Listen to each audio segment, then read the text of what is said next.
I'm Amil Niazi sitting in for Elamin Abdelmahmoud. You are listening to Commotion. Okay, we're going to shift gears and talk about some big shakeups at SNL. Last week, cast member Heidi Gardner shared the news of her exit on social media along with three others, including Michael Longfellow and Emil Wakim. And this week, 5 brand new featured players, including a Canadian woman, were announced. What does it all mean for the future of SNL? Ashley Ray is here to talk about it. Welcome back to Commotion, Ashley. Hi, I'm so glad to be here. Okay, Ashley, let's start with those big departures. Heidi Gardner, Emil Wakim. Some people very dramatically called it a bloodbath. What was your reaction to those big exits? Yeah, I would say this is a bloodbath. SNL has not had a cast turnover like this in a long time. There have been some shocking changes. Last year, Molly Kearney left. People were a little surprised about that, but it was one person. This time we have 3 people that people felt were gonna be kind of mainstays on the cast. Michael Longfellow, people thought he'd take over the Weekend Update desk.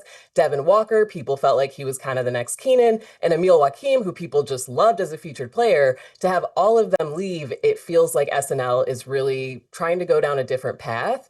And then Heidi, that one I feel like fans kind of knew was coming. At the end of last season in her final episode, she was a little teary-eyed. That usually is a sign that someone's not going to come back. And she has had a really long tenure on the show. I think she can be really proud of what she's done. So that one, I'm a little like, she can go. She's handed the reins off to some other people on the cast, and she is definitely ready to go do bigger things.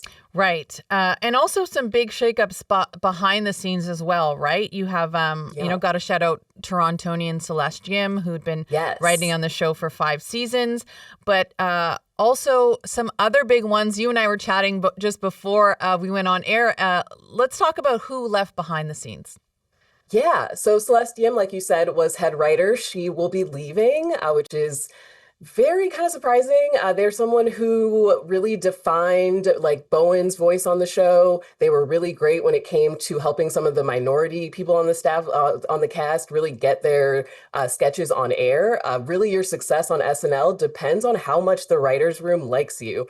So Celeste was someone who kind of broke down those white guy funny doors, you know? It was like we're getting a different voice on SNL. So I am very afraid of them leaving. And then we also have Please Don't Destroy, which some people don't really understand how they're part of SNL. They're sort of like their own little group within SNL. Kind of like a Lonely Island, Lonely inheriting Island, Yeah, like they do their digital clips and then sometimes they're in other things. But now they're destroyed. Please Don't Destroy has been destroyed. John Higgins is leaving the show. He's the short one with black hair, if you don't know. He's leaving. He announced that he decided to leave because he has different acting and movie opportunities coming up. Ben will be moving to the cast. And Martin Hurley, he will be staying on in the writer's room. So that's a really big shift. I think a lot of people loved the Please Don't Destroy voice. A lot of people said they were kind of the best parts of newer episodes. Yeah. So again, I think this is really Lauren saying we're coming back with a different SNL after the 50th year. I mean, let's get into some of those new faces then. So we mentioned Veronica Slowikowska. She is a Canadian from Barrie, Ontario. I actually follow her. I was excited. I felt like someone I knew got added to the cast. Veronica is cool on TikTok. Also Ben Marshall, who's sort of graduating from Please Don't Destroy digital sketches to one of the main cast members. What do you make of some of the new faces that are being added to the show? Yeah, they're very interesting. They're bigger names than I think a lot of people are used to for featured players. Veronica, like you said, I knew who she was. I was like, wow, I thought she was an actress in big things. She was in What We Do in the Shadows. And I was like, I feel like she's kind of bigger than SNL. You felt like it was a bit of a demotion. Yeah, I was like, oh, okay. I mean, she could probably have her own show. So, people like that, I think Lauren is trying to get bigger names of people who are known in the TikTok world. I think it's also the same with, I believe his name is Jonathan, but he is joining from Dropout. He's very big in the improv world and already has a following. You also have Cam, who is a stand-up comedian who's very big in Kill Tony and already has millions of followers. TMZ wrote an article about him auditioning for SNL because he's already pretty famous. I think in the past, I mean, it really was people I knew getting cast. Molly Kearney was not a famous person. Sarah Sherman was not famous. Michael Longfellow, not really famous. He had been on America's Got Talent, but not like a major show or anything. So now it seems like SNL is going, we want bigger names. We want people who already have an audience that they will bring to the show. And that's kind of the feeling I'm getting. And it also looks like, whereas before we had a lot of diverse voices, now Veronica, she was in Tires, which is a show by Shane Gillis, who you might remember was hired on SNL and quickly fired and then brought back to host the show 2 times. So in that way, it feels like Lauren is kind of going, I have made some casting mistakes. I do want this type of voice. I want someone who is close with Shane Gillis. Cam also is close with Shane and in Kill Tony. And I think it's Lauren kind of going, I am open to these kinds of voices. You know, we're making a different show now. Certainly with Veronica, and it feels like in many ways with Ben as well, and some of the other names you mentioned, that sort of, you know, recognition from social media, from TikTok, certainly that sense of virality, whatever that means, feels like it's at play. You know, what do you think Michael's casting choices say about, Lorne Michaels' casting choices say about the direction he wants to take the show in the 51st season? Yeah, it's interesting because Lorne does not really believe in shifting the cast dynamics much. If you watch from the first season of SNL to now, you will see the same type of typecasting across the cast.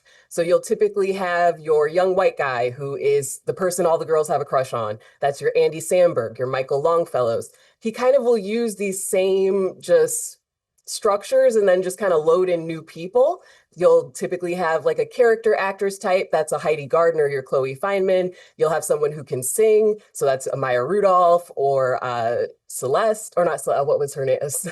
Cecily Strong. Yep. So, you know, he knows sort of the pieces that need to be in there. He has the ingredients and he's only really switching up the brands.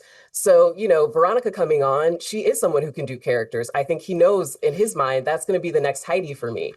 But that doesn't really work so much anymore because Veronica doesn't want to be the next Heidi. She is Veronica. She has fans who love what she does for who she is.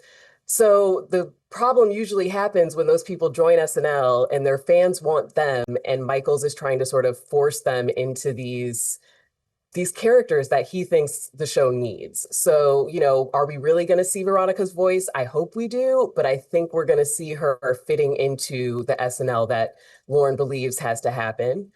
His casting choices, I don't think anyone can claim to know what Lauren is thinking. I have been to some SNL castings. Yeah. The man does not move his face at all. You won't see a smile. You won't see a smirk. You won't see a grin.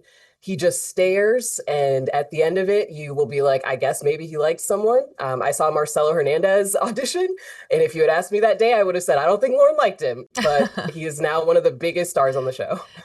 Is SNL still a place to sort of launch a comedy career? You mentioned, you know, some of these people are already quite well known. Is this still somewhere you go to become Adam Sandler, or do you sort of have to already have a following before you even get cast on the show?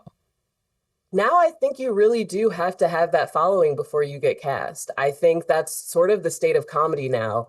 People aren't going to their local comedy club anymore or going to see local improv. They don't know the people in their city because they watch funny things on TikTok. They know a funny comedian in New York or this person. Yeah. And SNL knows, hey, if we hire some improv person from Chicago no one has heard of, people aren't going to tune in. But if we do get this person who has an audience, maybe we'll get our views or engagements up by 10%. And that's what comedy clubs are doing. They're booking comedians who have big TikTok followings instead of people who have been doing stand-up for a long time. And I think there's some frustration there where, you know, SNL should be a place where they get you an audience, where you build your career, where you can find your voice. And that's what it's been for a long time. But now it just sort of feels like a stepping stone. And for some people, it actually kind of feels more like a distraction at this point. So like Jenny Slate, she was on SNL for one season. And when she left, people were sort of like, oh no, is she still going to have a career? Oh no, SNL is so big.